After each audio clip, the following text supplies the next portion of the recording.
So one of my favorite memories with Jan Daisy was when we were in charge of assessments. Oh, the stories we could tell. My favorite was, Jan, what are we gonna do? I don't know, Jan. What should we do? Jan, I think we should hit delete. Delete! Yes, Jan, hit delete. Jan hits delete. I hit delete. I hit delete. Good job, Jan. But Jan, it's time for you now to take a hike.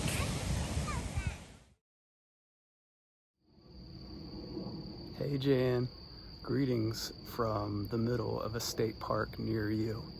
Just a brief video to celebrate how awesome you are, which makes it really difficult because I could go on and on. I just want to tell you how happy I am for you that you get to move on to the next chapter and do all the things you want to do. And I know you're gonna live life to the fullest. And I'm also happy for me because I had the opportunity to spend some time with you. You're a great teammate. You're an even better person. And when I think about all of the great memories we had, what stands out to me the most is all the laughs. Our team worked really hard, and we made sure that we put the best product forward as possible, and we also had a great time doing it. And so while there's many things that I could think about to elevate that made all of us laugh, it's the first time that I heard you laugh to the point where you couldn't breathe and cry, that in a good way, that really stands out to me. And that was our first year together on the EIC team. And I don't know if you remember, but we were all having lunch at the table at 247. And it was me, you, Sheila, Allison, and Chris. And Chris came in, I think he was working on Chinese translations at the Rockville Library. So we all asked him to come over for lunch. And he walked right by us, which I thought was kind of weird because I really didn't know him that well, and there were chairs. So he comes back with this hideous orange yoga ball that he used to sit on in his office. And I'm sure at one point it was a vibrant orange, but that ship had sailed, and it was dingy, and it had black and brown streaks on it. It was pretty gross. And you know he farted on it, for sure. And so he brought it out and sat on it and almost went to the floor. And he got up and left. And I was like, okay, this guy's going to get a chair now. Nope.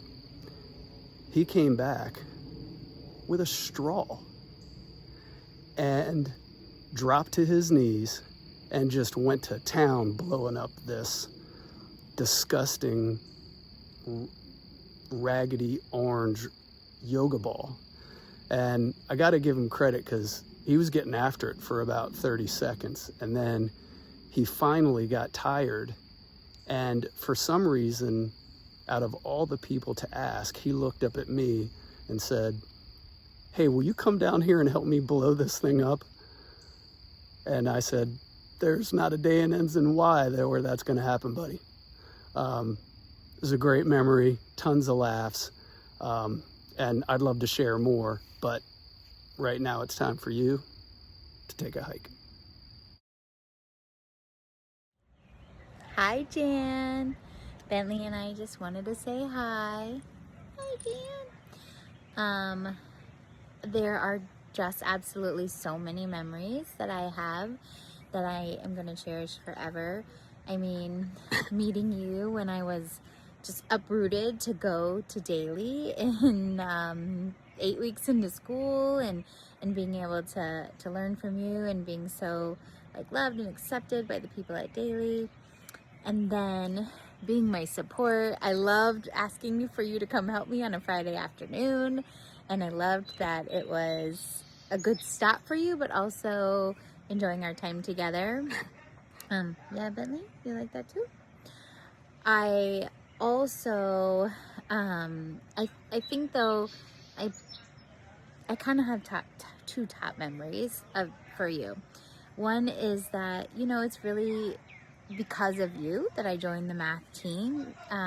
Having you as somebody to teach me and to encourage me to take that next step is just something that I will be ever grateful for. Because this has been just such a wonderful learning experience, but a friendship building experience really also. And in terms of like a funny, Bentley's already tired. He's already over this video. In terms of a funny kind of memory, I just loved sharing an office with you, and you or I would be on a call and the other one would kind of like roll their chair over and join the other call. Or, you know, when my dad would call in the middle of the day with something so important on his end, and we'd just laugh, and we had that Post-it note up forever about, like, you know, dad jokes. So anyway, Jan, you're just a wonderful, wonderful person, friend, math teacher, everything all around. Because of you, I have Bentley. You were so helpful, and Bentley's so happy to be in our home. And so all of these things make you so great. And you've had a wonderful career. You know, of course, you starting MCPS when I started kindergarten. But now, Jan, it's time for you to take a hike. Hey, Jan. The person who came up with this idea made a few assumptions. So nature. There are some trees and nature. Oh, and then the Washington Monuments back there. My best memories of Jan are when I first knew her and the most recent ones. So Jan is one of the people I connected with first when we were looking for school partnerships back in the 2.0 days. And I loved going to Daily. I don't even remember how we connected, but going to Daily when she was running, I think it was 3rd grade curriculum study, before we were even really pushing curriculum study. And it was so wonderful to really like get to know her and her usually gentle ways. And then especially over this last year on the tiny math department, I could not have done it without her. I don't know why I'm talking in the third person, or to you in the third person. I could not have done it, Jan, without you. We'll see what this next year brings, because I feel like I won't be able to do this without our partnership and without the support that you've given. But you know what? You've put in your time. I was also told to include dogs. Let's see. I don't see anyone walking their dog. That brown spot splotched down there is the little dog park. But that's the best I can do. Anyway, Jan, it's been amazing. We definitely needed to keep in touch. And you've put in your time, and guess what? It's time for you to take a hike. All right, bye, love you.